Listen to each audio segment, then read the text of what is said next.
Guys, welcome to Saliya's kitchen. आज मैं बनाने जा रही हूँ झटपट मैक्रोनी फ्रूट सैलड। तो हमें सबसे पहले यहाँ पे फ्रूट कॉकटेल एक चाहिए होगा। मैंने एक बड़ा फ्रूट कॉकटेल ले लिया था। उसके बाद टेट्रा पैक क्रीम चाहिए मुझे। मैंने एक यहाँ पे पैक क्रीम ले लिया था 200 ml का। 1 कप मैक्रोनी बॉयल, मेरे पास एल्बो है, आप कोई भी यूज़ कर सकते हैं। उसके बाद हाफ कप मैंने कंडेंस मिल्क लिया है। अगर आपको बहुत मीठा पसंद है तो आप फुल कप ले सकते हैं। और हाफ कप मायोनीज। तो चलिए स्टार्ट करते हैं।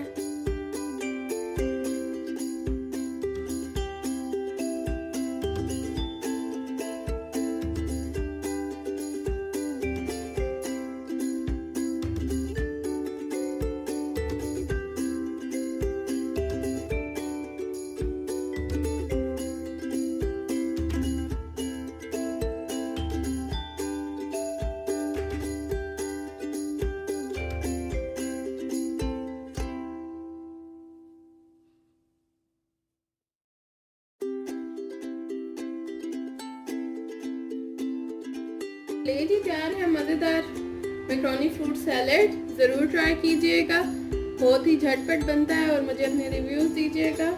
Like my channel, subscribe it and share it. Thank you very much. अल्लाह हाफिज़।